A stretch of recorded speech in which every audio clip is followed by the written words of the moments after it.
네, 오늘은 하나님의 흔적으로 살아내다라는 제목으로 함께 말씀을 나누려고 합니다. 여러분, 한번 우리의 인생을 하나의 퍼즐로 가정해 보면 어떨까라는 생각을 하는데요. 보통 퍼즐을 맞출 때 가장 먼저 무엇을 하냐면 이 퍼즐 박스 앞에 있는 그림이죠. 내가 상상하는 그림, 완벽한 그림을 본다는 것입니다. 우리의 인생도 처음에는 그런 꿈을 꾸고 그런 그림을 그린다는 것이죠.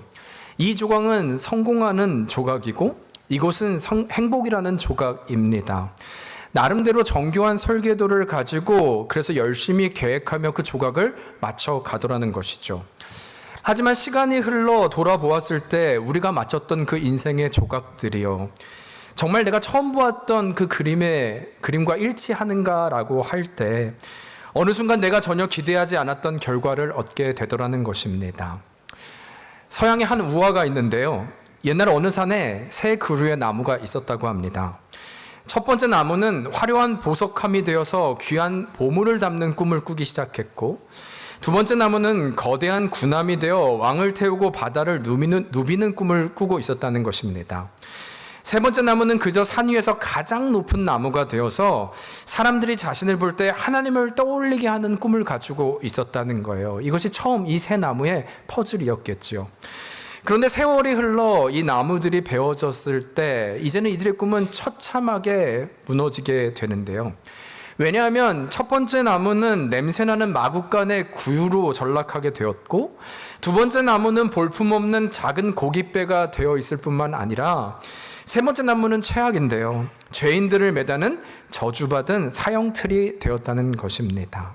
그래서 이때 이 나무들의 고백이요, 내가 이토록 열심히 살아오고 그 꿈을 꾸며 살았는데 어떻게 전혀 기대하지 않는 결과를 얻게 된 것일까라는 생각을 하게 되었다는 것이죠. 여러분, 그러나 이 이야기에는 반전이 있는데요, 이 이야기의 끝을 보면 이것이 전부가 아닌 것은 그 마구간의 구유요, 이제는 만왕의 왕이신 예수님의 첫 침대가 되었다는 것이고, 두 번째 볼품없었던 그 고깃배는 놀랍게도 풍랑 위에 예수님이 복음을 전하시는 강단으로 사용되었을 뿐 아니라, 그리고 이 세 번째 마지막 최악이라고 했잖아요. 여러분, 무엇이 되었을까요? 이제 곧 고난주간이 다가오는데 인류를 구원하신 예수님, 그 십자가가 되었기 때문에 온 세상 사람들이 지금도 하나님을 바라보게 하는 가장 높은 곳이 된 나무, 그것이 바로 세 번째 나무였다는 것입니다. 결국 내가 계획한 보석함은 이루지 못했지만 실패처럼 여겨졌다면, 그러나 오히려 하나님은 그런 꺾인 자리에 예수 그리스도라고 하는 거대한 역사를 써 내려갔다라는 것이죠. 결론적으로 이 우화가 말해주고 싶은 것은요, 여러분, 하나님을 믿는 우리요, 기대와는 다른 오늘의 현실에서 그러나 지난 뒤를 보면 내 생각과는 다른 하나님의 흔적이 있더라는 것입니다. 그것을 우리는 기억해야 한다는 것이죠. 여러분, 따라서 그런 의미로 이 예배 가운데 혹시 우리가 어렸을 때부터 지난날 그려왔던 기대의 그림이 있으십니까? 완전된 퍼즐을 보고 기대한 분들 계십니까? 그런데 지금은 그렇지 않지요. 달라진 우리의 모습이요. 여러분, 그러나 다시 한번 이 예배를 통하여 하나님의 흔적이 발견되는, 여러분과 저의 삶을 그려가시는 하나님의 발견되는 은혜가 있기를 주의 이름으로 축원합니다. 여러분, 그런 의미에서 우리가 이제 성경을 좀 보면요, 저는 이 성경을 통해 우리의 인생과 이 하나님의 주권이라는 이 전반적인 내용들 가장 극명하게 보여주는 인물이 있을까라고 할 때 그 중에 한 명이 이 다윗이 아닐까라는 생각을 하게 되는데요. 먼저는 성경에 등장한 그의 인생 전반을 보면 여러분, 좀 두 가지 독특한 특징을 말씀 전체를 통해서 발견할 수 있습니다. 첫 번째는 흔히 다윗 하면 우리가 골리앗을 떠오르죠. 다윗이야말로 골리앗을 이기고 스스로 운명을 개척한 그런 영웅처럼 우리는 볼 확률이 높다는 것입니다. 그러나 성경에 정확히 증거하고 있는 다윗을 보면요, 또 그 스토리를 보면 다윗은 결코 그렇지 않고요, 지극히 수동적인 사람이었음을 기록하고 있다는 것입니다. 그가 어떤 철저한 계획과 설계를 통해 원하는 것을 취했던 사람인가라고 할 때, 아니, 오히려 그가 한 것은 하나님 한 분만을 바라본 것, 그것이 전부였다는 거죠. 여러분, 그래서 실제로 우리가 보아왔지만 조금 전 말씀드린 이 골리앗이요, 그가 그 골리앗 앞에 등장했던 것도 그의 계획과 그의 설계가 아니었죠. 그가 그 자리에 갔던 건 아버지의 심부름 때문이었습니다. 우연히 그냥 그 길을 간 거였어요. 그런데 마침 그 순간에 골리앗이 저 하나님의 이름, 하나님의 군대를 모욕하는 소리를 듣게 되었고, 그 소리를 듣자 이제는 참지 못한 다윗이 일어나 나아갔던 것을 기억하는 것이죠. 아니 그래도 그가 그 골리앗 앞에 싸우러 나갔잖아요. 그는 위대한 위대한 전사이지 않습니까? 라고 묻는다면, 여러분 그러나 한번 생각해 보세요.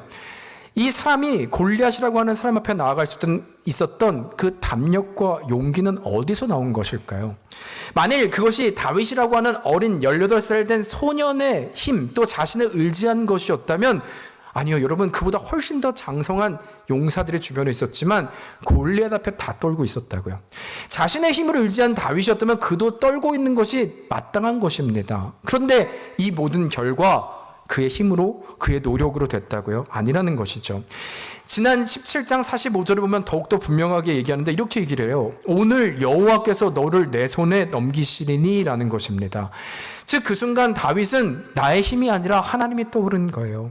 여러분이 하나님이 떠오를 수 있는 힘과 능력은 내 힘에서 나온 것이 아니라, 그의 적극성이 아니라 그야말로 하나님의 일하심을 말씀하고 있다는 것이죠. 그는 지극히 일상적이고 수동적인 자리에 있었을 뿐인데 하나님은 오히려 그를 역사의 전면으로 끄집어내고 있는 것을 우리는 봐야 한다는 것입니다.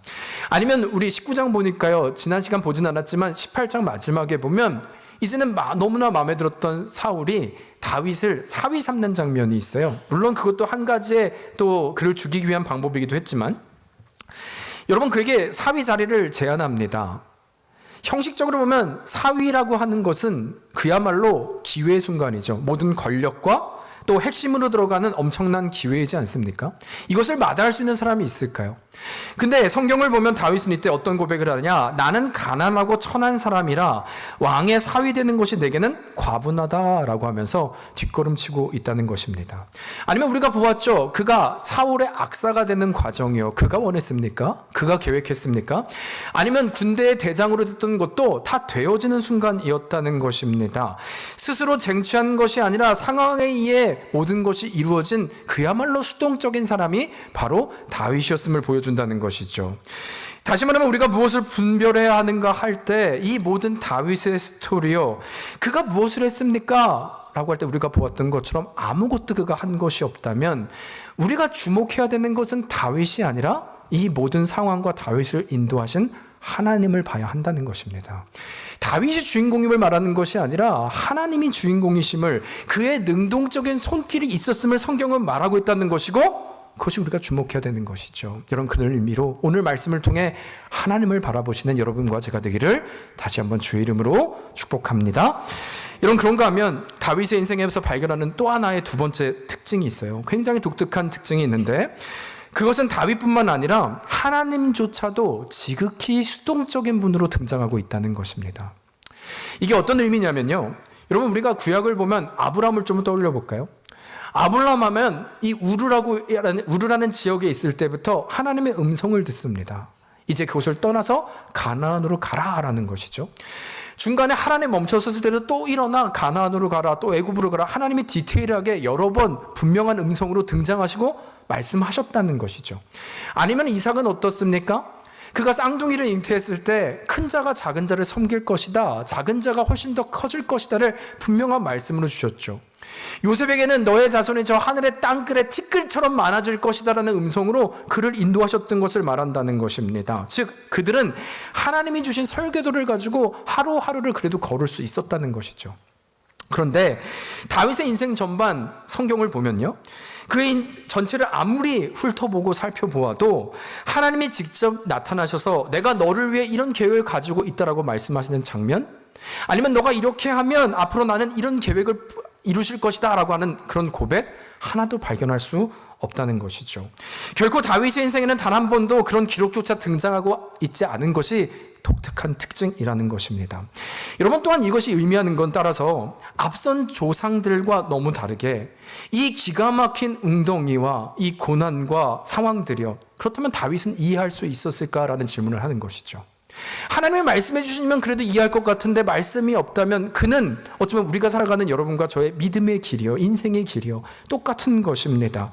내가 하나님만을 신뢰했던 이 수동적인 인생, 순종하며 따라왔을 뿐인데 나는 지금 왜 쫓기고 있는 것인지, 그는 나를 왜 죽이려고 하는 것인지, 아니 이 고통은 도대체 언제 끝나는 건지, 하나님은 대체 어떤 계획과 무슨 생각을 갖고 있는 것인지 다윗이 이해할 수 있었을까 할 때 아니요, 여러분과 저처럼 이해하지 못한다는 것이죠. 틀린 음성이 없기 때문입니다. 저는 어떻게 보면 다윗의 인생이요, 마치 하나님께서 철저히 뒤에 숨어 계신 분처럼 보이지 않았을까라는 좀 생각이 들더라고요. 여전히 어느 상황에서도 하나님 말씀하지 않으시고 그저 다윗 혼자 메마른 땅을 걷는 것이죠. 버텨야 하는 나날이 너무나 많은 현실이 바로 다윗의 인생 전반에 드러나고 있다는 것입니다. 여러분, 그런데 문제는 이 오늘 말씀을 보면요, 오늘 말씀의 전반에 이 두 가지 특징이 다 드러나고 있다는 거예요. 그런 일들이 일어나고 있다는 것입니다. 말씀드린 대로 이 오늘의 고난이 시작되는데 사실은 18장까지는요, 그래도 사울은 비공식적으로 다윗을 죽이려 했다면 이제 오늘 본문부터는요, 공개적으로 다윗을 죽이는 장면입니다. 그런데 이때 다윗은 정말 뭘 하고 있었는가 한번 볼까요? 사울이 다윗을 죽이려고 찾아옵니다. 근데 이 전면에 등장하는 건 희한하게도 다윗이 아니라 그의 사울의 아들 요나단이었다는 것이죠. 아버지 다윗은 자신의 생명을 아끼지 않고 블레셋을 무찔렀던 용사입니다. 또 온 이스라엘을 위해 큰 구원을 이뤄낸 사람입니다. 그런데 왜 그를 범하려까지 하십니까? 그야말로 우리에게 큰 힘이 되는 용사입니다 라고 간곡히 청하고 있다는 것이죠. 그야말로 적극적이지 않습니까? 그런데 반면 이때 다윗은 무엇을 하고 있었는가 라고 할 때 2절 보니까요, 이 요나단 말이거든요. 이렇게 이야기를 합니다. 한번 읽어볼까요? 시작. 그가 다윗에게 말하여 이르되 내 아버지 사울이 너를 죽이기를 꾀하느니라. 그러므로 이제 청하노니 아침에 조심하여 은밀한 곳에 숨어 있으라. 지금 요나단이 결국 한 말은 너는 숨어 있으라는 것입니다. 그리고 다윗은 그 말에 순종해서 숨어 지냅니다. 여러분, 다윗의 용맹한 모습이 이 구절을 통해 혹시 보이십니까? 결코 그렇지 않았다는 것이죠. 아니면 이번에는 또 전쟁을 마치고 온 다윗이 돌아왔는데요, 사울이 그를 보더니 창을 던지는 장면입니다. 이때도 10절에 보니까 그가 한 것은 한 구절이에요. 도피하매. 그야말로 도망자의 모습이죠. 그리고 또 다음을 장면을 보면 이내 그의 다윗의 아내 미갈이 등장하는데, 결론만 말하면 내일 당신은 죽게 됩니다 라는 말을 하고 그를 움직이는데요, 12절이죠. 그래서 이 고백을 해요.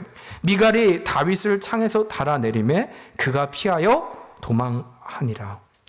여러분, 그의 인생 결국 또 도망간 인생이었음을 오늘 성경은 결론으로 말하고 있다는 거예요. 아니면 한 가지가 더 있죠. 그 결과 이제는 어디까지 피하게 되냐면 사무엘에게까지 가서 피하게 됩니다.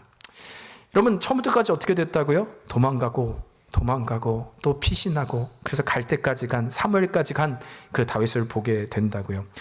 그야말로 연약하다 못해, 여러분, 만일 이런 사람이 우리가 따라야 될 리더라면 여러분 따르시겠습니까? 저라도 엄두가 안 날 것 같아요. 그런데 이것이 지금의 현실이었다고요. 다윗은 이토록 수동적인 사람이었음을 성경은 보여주고 있다는 것입니다. 여러분, 그런가 하면 두 번째 특징도 있다고 했죠. 동시에 이런 과정 가운데 다윗을 한 번 더 보면요, 다윗의 특징 뭐라고 그랬습니까? 한 번도 하나님의 음성이나 기적이 등장하지 않는다. 그렇다면 하나님을 신뢰했기 때문에 모든 사람이 두려워 떨고 있을 때 그는 용기를 내어 골리앗을 앞으로 전진했었잖아요. 어떤 생각을 하게 됐을까요? 하나님, 내가 그래도 내 이 골리앗을 무찔렀던 믿음이요, 어떤 고집이나 욕심을 낸 적도 없고 그럼에도 하루하루 하나님께서 이끄시는 그 삶을 살았을 뿐인데 지금 그에 따른 결론이라면 나는 무엇입니까? 이해할 수 있었을까라는 질문을 우리는 하게 된다는 것입니다. 그러니까 제가 원한 것은 어떤 업적이나 보상이 아니라 이 상황에 대한 이해였을 뿐인데 그조차 허락하지 않는 이 상황이 이해될 수 있었을까라는 질문을 우리는 하게 된다는 것이죠. 그리고 이것이 바로 그의 상황이었다는 것입니다.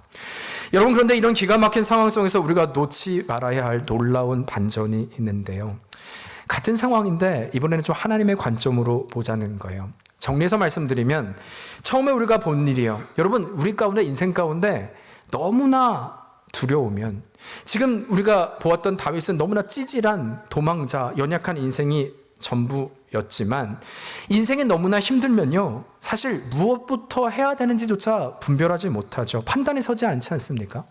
그런데 하나님의 관점으로 보자고요. 그렇게 살다 보면 그냥 멍하니 있다가 죽는 것입니다. 그런데 여기서는 하나님의 은혜는 그는 아무것도 하지 못한 채 서 있었는데 오히려 요나단을 움직여서, 시간 순서로 보면 다윗이 먼저 도망간 게 먼저가 아니라 요나단이 먼저 그를 찾았고 그를 도망가게 한 것이 순서의 흐름이 맞다는 것입니다. 또 하나님의 시선으로 보면 사울의 단창이 다윗을 향해 왔을 때요, 여러분, 다윗에게는 방패가 없었습니다. 그리고 사울이 누군가 할 때 여러분 잊으셨는지 모르지만 그는 전투에 능한 자입니다. 결코 실수할 사람이 아닙니다. 그런데 그의 창이 비켜 나갔다고요? 이것은 하나님의 개입하심을 말하는 것이죠. 아니면 미갈이요. 미갈이 누구냐면 여러분 사울의 딸이지 않습니까? 이때도 다윗이 스스로 계획해서 창문을 넘었습니까? 아니죠. 두려움에 굳어서 아무것도, 아니 판단조차 하지 못하는 그를 미갈이 억지로 끌고 와, 아니 하나님이 그 미갈을 통하여 창문을 통해 도피하게 한 은혜의 손길이 있었다고요. 아니면 마지막, 제가 사무엘에게까지 피한 다윗을 말씀드렸죠. 이때는 여러분 더 기가 막힌, 이제는 사람에 의해서가 아니라 성령님께서 직접 개입하신 사건을 보게 되는데요. 사울이 사무엘에게 다윗이 숨어있다는 소리를 듣자 전령들을 보내거든요. 그런데 어떤 일이 일어나느냐, 전령들이 왔는데 성령에 붙들려서 예언을 하기 시작해요. 그러자 이제는 도끼 어린 마음으로 직접 찾아간 이 사울인데, 그에게도 어떤 일이 일어나느냐, 사울조차 옷을 벗고, 성령에 이끌려 사울조차 옷을 벗고 예언하게 됩니다. 여러분, 그러나 오해하지 말 것은, 그가 이 성령에 이끌려 옷을 벗었다는 것은 성령의 충만함을 말하는 것이 아니라 성령께서 직접 개입하셔서 그의 옷을 벗기시는 것. 여러분, 왕이 옷을 벗는 건 뭐예요? 폐 위를 말하죠. 하나님께서 직접 그에게 개입하셔서 옷을 벗기는 왕의 폐위를 지금 인도하신 장면을 보게 된다는 것이죠. 결국 지금 이 모든 상황을 종합해 봤을 때 이 일은 누가 하신 거라고요? 하나님이 하신 거라고요. 사람이 아니라 성령께서 다윗을 지키기 위해서 직접 개입하시고 인도해 주셨음을, 그래서 이 말씀을 통해서 여러분과 저에게 주시는 것은 너무나 분명한 것인데, 여러분, 하나님을 신뢰하는 자에게, 그냥 하나님을 신뢰했을 뿐인데 때로는 아무것도 할 수 없어서 그냥 두려워 떨고 있는 우리들, 그냥 오늘을 버티고만 있었을 뿐인데도 불구하고 그 발걸음 뒤에는 항상 하나님의 선명한 흔적이 있음을 여러분과 저에 말씀하고 있다는 것입니다. 보이지 않을지라도 하나님의 흔적은 있다, 이것을 우리는 보아야 함을 하나님께서는 말씀을 통해 우리에게 전해주고 있다는 것이죠. 여러분, 따라서 우리가 분별해야 되는 것은요, 결코 다윗이 아닙니다. 그가 위대해서가 아니라는 것입니다. 그러나 오늘도 여러분과 저의 인생의 퍼즐을 완성하고 계신 주님을 바라보는 것이 바로 우리의 자리라는 것입니다. 여러분, 바라기는, 여러분도 한번 돌아보시겠어요? 우리 인생 한번 돌아보시죠. 여러분, 저도 아직 신기하거든요. 내가 어떻게 여기까지 왔지? 내가 이 미국이라는 곳에, 또 시카고라는 곳에, 아니 베들교회라는 곳에, 여러분, 우리가 어떻게 만나게 된 걸까요? 돌아보면 하나님의 흔적이죠. 수많은 고백을 들어요. 내가 미국에 오지 않았다면 하나님을 만날 수 있었을까? 이 예배 자리에 있었을까? 여러분, 우리의 삶에도 하나님의 흔적이 있습니다. 그 하나님을 바라보는 저희가 되기를 주의 이름으로 축원합니다. 여러분, 그런 의미로 좀 한 가지를 제가 제안드리고 말씀을 마무리하려고 하는데요. 이 하나님의 흔적을 기억하고 사는 우리, 믿음으로 사는 우리들의 자리는 어디일까 할 때, 여러분 한번 저를 따라 하시겠어요? 죽지 말고 살아야 합니다. 옆에 분들 한번 인사할까요? 죽지 말고 살아야 합니다. 여러분, 제가 예상하지 못한 반응인데, 웃긴 얘기는 아니었는데, 이게 웃는 얘기가 아닌데, 여러분, 굉장히 좀 강한 말 같지만 저는 좀 진심입니다. 이 믿음이 있다면, 하나님의 흔적을 기억한다면, 여러분, 세상에 너무나 어려움이 있고 죽고 싶은 순간이 있다 할지라도 우리는 힘을 내어 살아야 한다는 것입니다. 여러분, 전도서 9장 4절에 보면요, 이런 말씀이 있더라고요. 한번 같이 읽어볼까요? 시작. 모든 산자들 중에 들어있는 자에게는 누구나 소망이 있음은 산개보다 죽은 사자보다 낫기 때문이라. 여러분, 이 말씀은 당시 유대인의 속담을 인용해서 적은 구절인데요. 우리가 아는 대로 사자는 밀림의 왕이잖아요.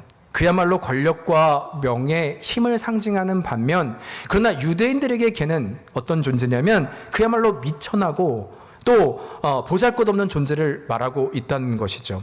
하지만 그럼에도 성경은 무엇을 얘기하고 있냐면 아무리 위대한 사자라 할지라도 그가 죽어버리면 아무런 영향력을 끼치지 못하는 반면 그러나 비천한 개라 할지라도 살아있으면 움직이고 먹고 움직일 수 있음을 기록하고 있다고요. 다시 말하면 우리의 삶을 얘기하고 있는 것인데 마치 세상이 알아주지 않는 비참한 삶을 걷는 우리요, 그것이 우리의 현실일 수 있다는 것입니다. 그래서 마치 내가 지금 잘못 가고 있는 것은 아닐까, 내 인생이 왜 이렇게 꼬인 것일까, 답이 없는 것일까, 아무리 기도해도 이해할 수 없는 오늘의 현실이 바로 지금의 우리의 자리잖아요. 하나님이 마치 나를 버린 것처럼 내가 뭘 잘못한 건 아니까 수많은 오해를 갖고 나야말로 버려진 존재처럼 느껴지는 오늘을 걸을 때가 너무나 많다는 것입니다. 여러분, 그러나 다시 이 구조를 보자고요. 그럼에도 우리가 다시 일어설 수 있는 힘은 우리가 사자처럼 강해서가 아니라 이 구절의 약속은 오히려 비록 우리는 개처럼 초라할지라도 4절 다시 보시겠어요? 모든 산자들 중에 들어있는 자는 누구나 뭐가 있다고요? 소망이 있다고요. 다시 말하면 소망은 죽은 사자의 것이나 산자들의 것임을 얘기하고 있다는 것인데, 왜냐하면 이 소망은 여러분과 저의 것이 아니라 하나님의 것이기 때문인 줄 믿습니다. 여러분, 소망은 하나님의 거예요. 소망은 내일을 알고 계신 하나님이 소망을 주시는 것이고, 그분이 모든 것을 인도하고 계시는 그 소망이 있다면 우리는 비록 사자가 되지 않을지라도 살 수 있어. 그 소망을 갖는 살아있는 우리가 바로 그 자리임을 말씀하고 있다는 것입니다. 소망이 우리 것이 아니라 하나님의 것이기에 주 안에서 살아있는 한 소망 되신 하나님은 우리를 결코 포기하지 않으시고 사랑하시되 끝까지 사랑하시는 우리 하나님의 음성이 바로 우리를 향한 메시지임을 전해주고 있는 것입니다. 여러분, 그런 의미로 누군가 이런 비유를 하더라고요. 도자기를 만들 때 도공이 진흙 한 덩이를 가져다가 제일 먼저 하는 일이 무엇이냐면 넓은 판에 차갑게 이 진흙을 맺힌다는 것입니다. 한번 흙의 입장이 돼보자는 거예요. 이제 더 도공이 나를 갖고 왔으니까 나는 멋진 그릇이 되겠구나 라고 하고 기대하는 것이죠. 그런데 오자마자 당한 일을 보니까 맺혀지고 밟히고 으깨지더라는 거예요. 아니, 내가 이럴 수 있는 것입니까? 그래서 정말 나는 이렇게 맺히고 던져지다가 인생이 끝나고다 싶었는데 어느 순간 갑자기 도공의 손길이 오더니 부드럽게 나를 만지고 바뀌면서 모양을 만들기 시작하더라는 것입니다. 그러면 그렇지. 역시 나를 그릇을 만들기 위한 거지. 그러나 그것도 잠시인 것은 이제 좀 살만하다 싶었는데 갑자기 주인은 나를 펄펄 끓는 불가마로 집어넣더라는 것이죠. 그리고 뚜껑을 닫는 거예요. 그래서 내 인생은 이렇게 잿더미로 끝이 나는구나 했는데 포기할 때쯤 갑자기 문이 열리더니 나를 꺼내서 그 주인이 다시 유약을 바르기 시작하더라는 거예요. 시원한 유약을 발라주고 멋있게 하더라는 것이죠. 그 순간 그러면 그렇지. 주인이 나를 버릴 리가 없지라는 생각이요. 그러나 그것이 끝입니까? 아니요. 내 생각이 그곳에 있을 쯤 다시 나를 갑자기 붙잡더니 이번엔 칼을 꺼냅니다. 그러더니 그 내 몸에 상처를 내기 시작하는데 꽃이며 강이며 새며 나무며 이것저것을 상처내기 시작하더라는 거예요. 그래도 다시 그 주인을 떠올리는 겁니다. 조금 전까지 나에게 유약을 발라줬던 그 주인이잖아. 나 반드시 좋은 분이야 그분은. 그러면서 오늘을 참아내며 살아내고 있는데 세상에 이제는 이전보다 더 뜨거운 불가마로 자기를 집어넣고 있는 것이죠. 결국 이런 거구나. 난 이렇게 죽는 것이구나. 그런데 그것이 끝이 아니라 이제는 시간이 지나자 또 뚜껑이 열리는 거예요. 그러더니 아주 선선한 바람이 불기 시작한 그곳에 이 그릇을 갖다 놓고 있더라는 것입니다. 한참이 지난 후에 이해할 수 없었던 이 그릇이 도대체 내 인생은 무엇인가? 이 주인은 도대체 뭘 때문에 나를 이렇게 엎치고 맺히고 불가마였다가 이런 것인가? 내 인생은 도대체 이해가 되지 않는다는 것이죠. 그런데 그 순간 문득 거울에 비친 자기 모습을 보게 되었는데요. 알고 보니까 어느새 임금님 상위에 올라가는 고려 청자가 되어 있더라는 것입니다. 여러분, 어쩌면 오늘 말씀드린 다윗, 믿음으로 살아가는 우리의 모습, 그 현실 보여주는 것 아닐까라는 생각이 듭니다. 예상되지 않는 오늘의 현실을 말씀드리는 것입니다. 여러분, 그렇다면 우리는 좀 이런 질문을 할 수 있겠죠. 하나님께서는 우리에게 그렇다면 왜 이런 현실, 이 어려움을 허락하실까? 왜 우리가 그린 이 설계, 계획대로 살게 하시면 안 되는 것일까? 왜 그대로 내버려 두시지 않고 자꾸만 맺히고 흔드시는 것일까라는 이 질문이요. 그러나 우리 질문을 반드시 해야 한다는 것입니다. 여러분, 사실 설교를 시작하면서 말씀드린 것처럼 우리는 다 인생의 퍼즐 같길 원하잖아요. 그 퍼즐 박스 앞면에 있는 그림처럼 이렇게 놓으면 이런 결과를 얻게 될 것이다. 마치 고난이 오면 그래 고난이 왔으니까 그 다음 단계는 형통이지. 아니 또 지금 형통한 삶을 보니까 미리 준비해야겠다. 조심하자. 고난이 오겠구나. 여러분 그러나 우리가 아는 것처럼 우리의 예상이요. 그렇게 우리의 인생이 예상한 대로 계획한 대로 공식적으로 흘러가는가라고 할 때 아니 하나님이 베풀어 주신 그 형통과 고난이라는 이유 앞에서도 항상 그 순서대로 가는가라고 하면 아니요. 한 번도 그런 적은 오지 않더라는 것입니다. 그러나 여러분 이 지점에 바로 하나님의 뜻이 있다는 것인데요. 우리로서는 결코 앞날을 예상할 수 없고 그 공식과 예상할 수 없는 것이 현실이지만 이런 현실을 예상할 수 없게 만드신 이유는 철저하게 이 모든 것을 알고 계시는 분은 하나님 한 분이신 것을 우리로 깨닫게 하시고 그리하여 하나님만을 의지하게 하시기 위함이라는 것입니다. 우리는 아냐 너희는 몰라 그러나 나는 알아. 나는 이것을 알아. 그것을 말씀하시기 위함이라는 것이죠. 비록 내가 계획한 그림은 깨졌을지 모르지만 그럼에도 도공의 손에 들려있는 한 우리의 소망 되신 주님의 손에 들려있는 한 결코 실패하지 않는 인생임을 그 하나님이 계심을 우리로 보게 하는 목적이 있다라는 것입니다. 여러분 저는 이 말씀을 좀 마무리하면서 한 주 동안 묵상을 하면서요. 사실 오늘 말씀이 저에게 많은 위로를 주었는데요. 그러나 저에게 가장 큰 위로가 된 것은 앞으로 우리가 이제 다윗의 스토리를 보면 사실 지금만이 아니고 우리가 아는 것처럼 앞으로도 끈질기게 사울은 다윗을 쫓아옵니다. 그렇다면 한번 다윗을 생각해 보자고요. 이 사울로 인한 다윗이요. 그가 어떤 계획이나 설계나 아니면 소망조차 가질 수 있는 존재일까 할 때 여러분 아니요. 그는 가질 수 없습니다. 아니 정확히 말하면 어떤 계획을 가지고 준비한다는 거요? 여러분 불가능합니다. 그것이 이해가 될 수 있을까요? 여러분 그런데 그럼에도 불구하고 다윗의 이런 모습이 정말 저에게 큰 위로가 되는 것은 다윗 자체가 아니라 때로는 사울이 이 다윗을 향해 창을 던진다 할지라도 또 죽이려 할지라도 그때마다 때를 도우시는 하나님 그 흔적이 있다는 것이 위로가 된다는 것입니다. 여러분 이 말씀이 저에게 위로가 되는 것은 하나님이 언젠간 나에게 이 골리앗을 이길 수 있는 힘을 주셨기 때문에 위로가 되는 것이 아니라 저에게도 골리앗을 보면 두려움이 있어요. 떨림이 있어요. 또 무너지게 될 텐데 그 여호와의 이름을 기억하고 나갔던 다윗이요. 그 담력이 다윗이 아니라 하나님이 주신 거라면 저로서도 여전히 두렵고 떨리는 존재인데 그러나 그에게 역사하신 하나님이 저에게도 역사할 수 있다면 그것이 믿어질 수 있다면 나 같은 존재도 나아갈 수 있겠구나 하는 것이 저에게 위로가 되더라는 것입니다.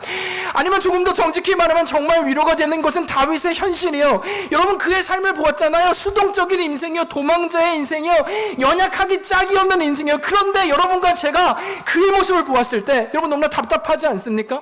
그것이 무슨 리더고 그것이 무슨 왕입니다. 연약한 모습입니다. 그런데 그 답답하고 연약한 모습이 마치 우리들의 모습처럼 보이기 때문에 위로가 되더라는 것입니다. 그 모습이 누군가가 아니라 바로 우리의 모습인데 그 가운데 하나님의 흔적이 있고 도우심이 있기 때문에 그것이 위로가 되더라고요. 아니 조금 더 솔직히 말하면 여러분 저희 목회라는 거요. 저도 공식이 있었으면 좋겠어요. 이렇게 하면 이렇게 되는구나. 근데 항상 그 공식이요. 비전을 묻지만 여러분 비전을 말한들 그것이 제 뜻대로 됩니까? 퍼즐을 맞춘들 그 퍼즐대로 되던가요? 그전에 비전을 말한들 그대로 되던가요? 아니요. 그것은 저에게 위로가 되지 않아요. 그런데 은혜는 그럼에도 불구하고 내가 아니라 오늘도 하나님께서 이 목회는 내가 아니라 그분의 뜻대로 그분이 인도하신다는 것이 위로가 되더라는 것입니다. 나는 모르겠는데 그분이 안다는 것이 위로가 되는 것이고 나는 잘 모르겠는데 그분이 오늘도 일하고 계심이 저에게 위로가 되는 것. 여러분 이것이 믿어진다면 이제는 여러분에게 돼요. 지금의 상황이 이해가 되지 않으십니까? 내가 그린 기대와 현실이 너무나 큰 차이가 있으십니까?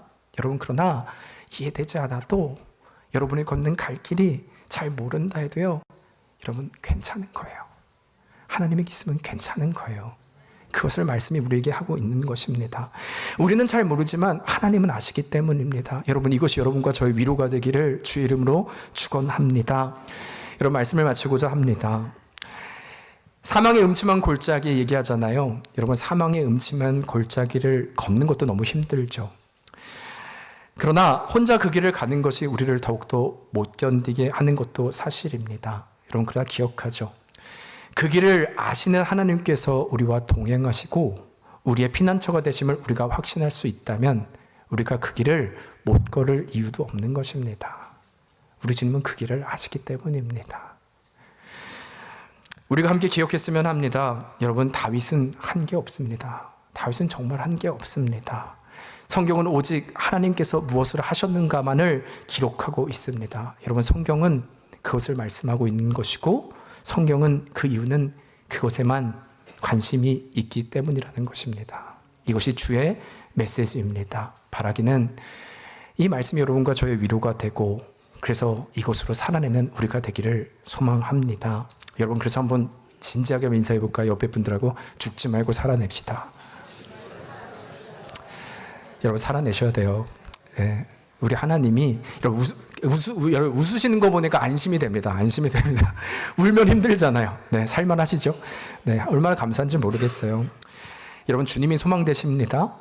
우리는 모르지만 주님의 아심이 위로가 됩니다. 이번 한 주 사망 권세에 계신 소망 되신 우리 주님의 손이 우리와 함께 하심을 믿고 살아내는 여러분과 제가 되기를 주의 이름으로 축원합니다. 아멘.